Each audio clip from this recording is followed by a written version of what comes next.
Et salut à tous, c'est Take Care. Aujourd'hui on se retrouve pour une vidéo un petit peu plus différente que d'habitude.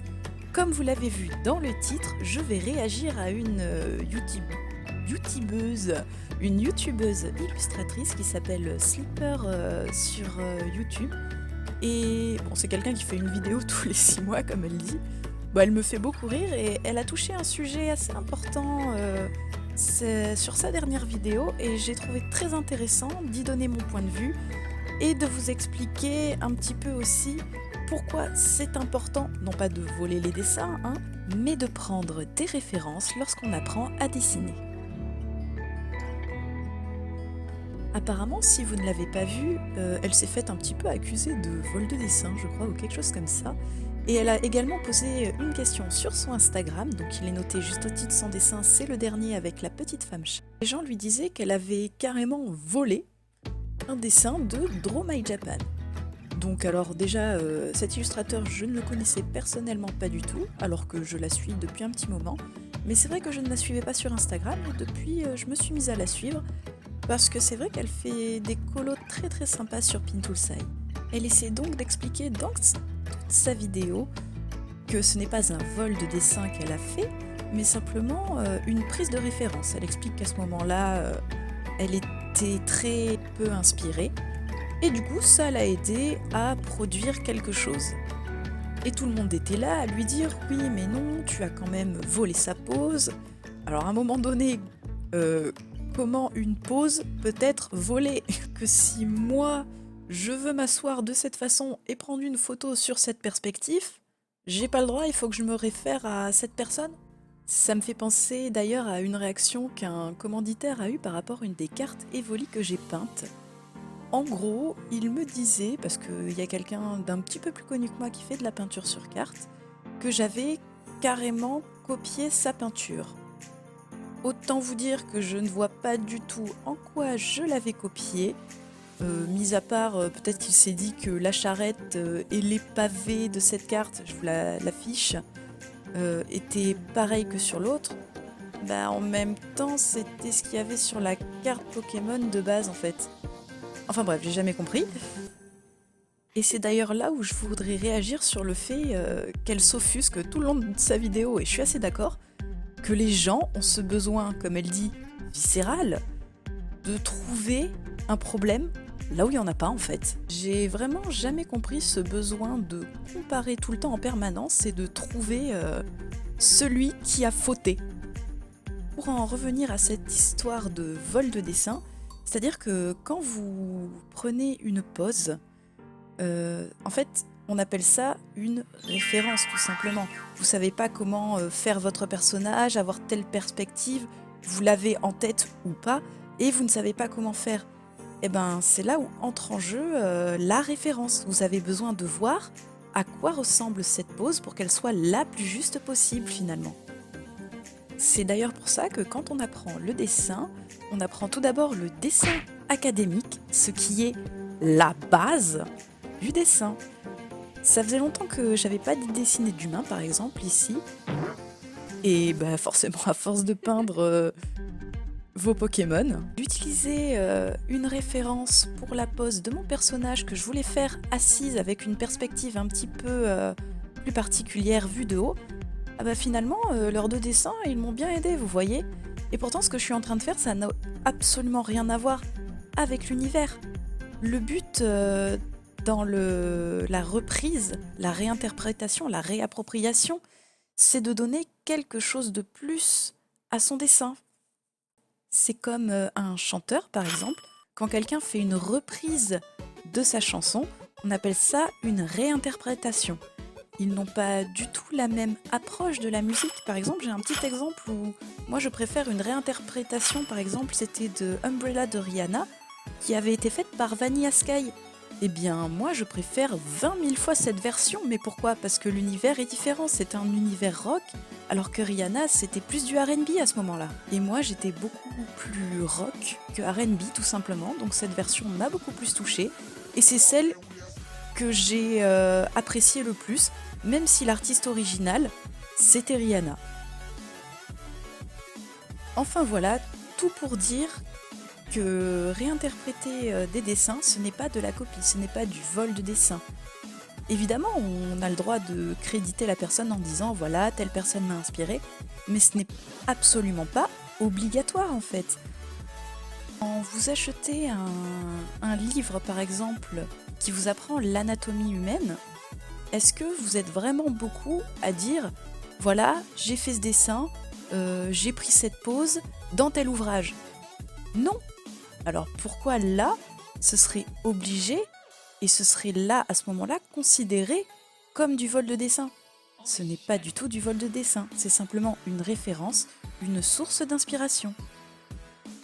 L'inspiration vient forcément du réel, de ce qu'on voit tous les jours et de ce qu'on connaît. Donc maintenant, je vais tous vous donner un défi, sans aucune référence, rien du tout, essayez juste d'inventer un personnage, mais vraiment, hein, humanoïde, sans rien prendre, mais rien du tout, de l'humain. Ah bah je vous souhaite bonne chance parce que c'est impossible. Puis, la nuit des temps, depuis le début de l'histoire de l'art, et croyez-moi, j'en ai bouffé de l'histoire de l'art.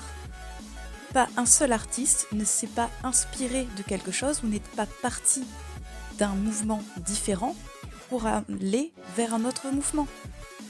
Moi, j'ai envie de vous rappeler que Picasso, là, vous savez, le mec qui dessine en cube, on a l'impression qu'il sait pas dessiner. Ah, je vous assure qu'il sait très très très bien dessiner.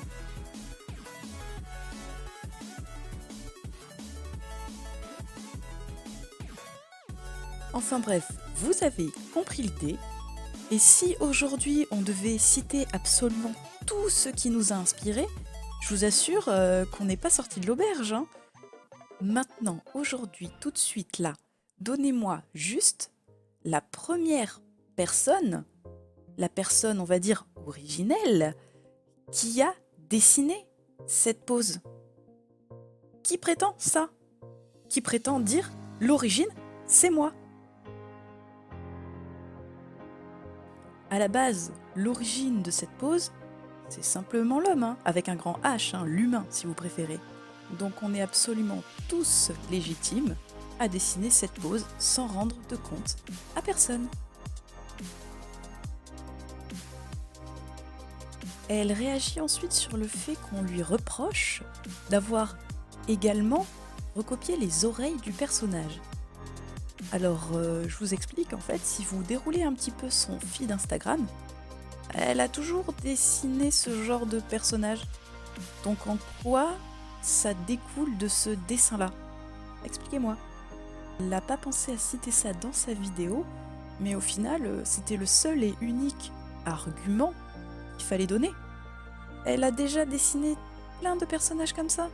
Alors pourquoi là? Parce que cette personne, dans son dessin, avec cette même pose, a mis les oreilles. Pourquoi là, elle n'aurait pas le droit de mettre des oreilles de chat, alors qu'elle en dessine tout le temps? Là, je vais partir sur le contre-pied un petit peu de tout ce que j'ai dit. C'est-à-dire que, imaginons que, oui, consciemment, elle a voulu faire le même dessin. Elle a voulu simplement reproduire ce dessin parce qu'elle l'aimait bien et qu'elle aime dessiner. Même si c'est pas le cas, bref. Moi, je vous explique. J'ai appris d'abord à dessiner en recopiant des cases de BD.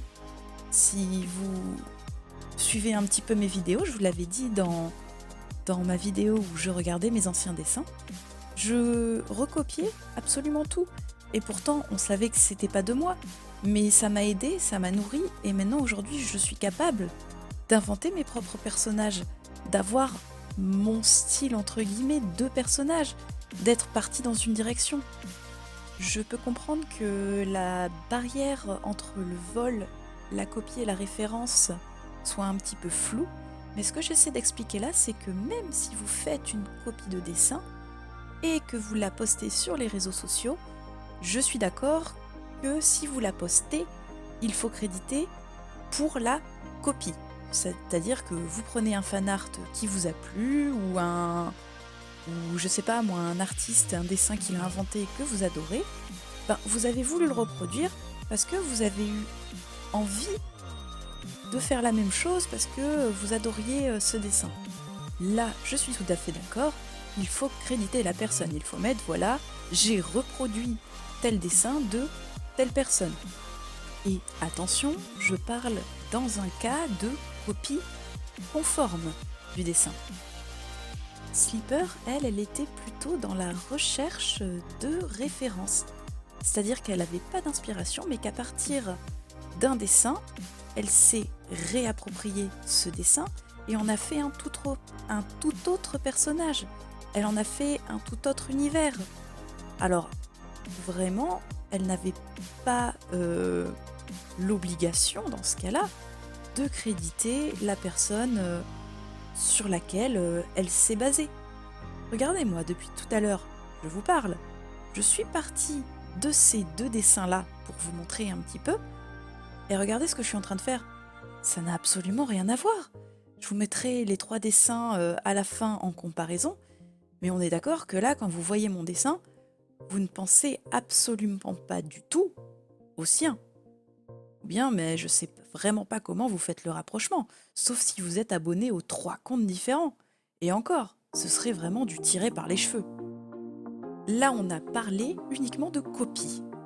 En ce qui concerne le vol de dessin, c'est simplement prendre le dessin original, non pas la copie conforme, mais de prendre le dessin original de la personne et le mettre sur son feed Instagram. Ou n'importe où, Facebook, ça peut être n'importe où. Et aussi de prétendre, ou pas d'ailleurs, que c'est vous qui l'avez fait. Ça, c'est encore différent, et c'est encore plus grave, on appelle ça de l'usurpation. Et ça, c'est illégal. Mais attention, il va falloir, si vous vous lancez dans des procédures, je ne sais pas, judiciaires ou j'en sais rien, prouver que vous êtes l'instigateur de ce dessin et surtout, vous ne pouvez incriminer la personne que si elle se fait de l'argent sur votre dos. Enfin, pas que si elle se fait de l'argent sur votre dos, car bon, c'est quand même l'usurpation de biens et d'identité, ça reste puni quoi qu'il arrive. Et c'est là où on arrive sur le terme de propriété intellectuelle. Et cette propriété intellectuelle n'est applicable que pour le terme de vol que je viens là de vous décrire. En clair, faire une copie, c'est pas puni, c'est juste pas sympa si on crédite pas la personne, mais prendre un dessin original et l'utiliser, ça, c'est pas bien. Et pour ce troisième mot qui est référence, c'est encore différent de la copie, c'est-à-dire que, comme je vous l'ai expliqué en début de vidéo, c'est simplement prendre une pose, un élément, un paysage, moi j'en sais rien, existant déjà, et le façonner à sa manière. Et c'est pour ça, moi-même, que j'ai repris encore une troisième fois cette pose qui a été faite de base pour vous montrer qu'à partir d'un dessin, d'une pose, d'un univers ou je sais pas moi, encore une fois un paysage, on peut créer totalement autre chose. Et moi, c'est ce que j'aime dans le dessin, c'est voir, par exemple avec mes peintures sur carte Pokémon, voir comment quelqu'un d'autre a réinterprété la carte, a étendu l'illustration de base. Et où pourtant on est parti exactement, pour le coup, de la même illustration. Ça donne des choses totalement différentes et vraiment nouvelles à chaque fois. Donc vraiment, je vais vous faire un petit résumé. Le vol, c'est mal. La copie, c'est bien pour apprendre, pour s'entraîner. Et la référence, c'est encore mieux pour créer. Évidemment, je n'ai pas la parole sainte, ce n'est que mon point de vue d'humaine différente de tout le monde, ce n'est que mon point de vue innocent. Vous avez le droit de penser totalement autre chose, mais en tout cas moi, c'est comme ça que je vois un petit peu ces termes. Je pense quand même toucher à la réalité dans ce que je dis, Mais encore une fois, j'ai pas la parole sainte, j'ai pas la science infuse. Chacun est libre de penser ce qu'il veut et surtout comme il le veut. Si vous voulez débattre en commentaire de ça, je vous prie de rester respectueux de moi, mais aussi entre vous, évidemment. On a tous une manière de penser, une manière de voir les choses. Je remercie également Slipper de nous avoir donné son point de vue sur la question. Et c'est vrai que de nos jours, c'est très compliqué, surtout pour les nouvelles générations, de se dire « Ah, cette image, je peux pas la prendre » ou « Je dois dire à qui elle appartient, car cette personne possède des droits d'auteur sur cette image. » Aujourd'hui, on a tellement un accès facile à l'image et à l'information, on ne sait même plus que c'est normal de faire ça. Et surtout, on ne sait pas non plus quand est-ce qu'il faut nommer ou ne pas nommer, quand est-ce qu'il est nécessaire ou pas nécessaire de dire « Voilà, je me suis inspiré de telle personne, voilà, cette image vient de telle personne ». Et c'est un petit peu la faute de cette société avec laquelle on a vraiment accès à tout, où ça devient vraiment très compliqué de faire la différence entre donc le vol, la copie et la référence. J'espère vraiment avoir donné un petit plus à ce sujet. J'espère que j'aurai été claire et que j'aurai offensé personne.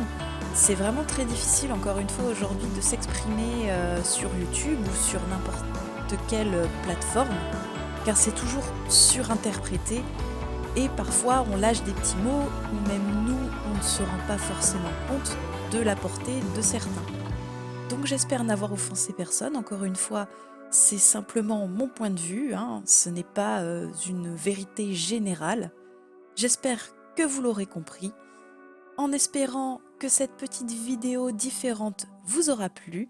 N'hésitez pas à me dire en commentaire si vous voulez que je continue sur cette lancée également pendant mes hors-séries.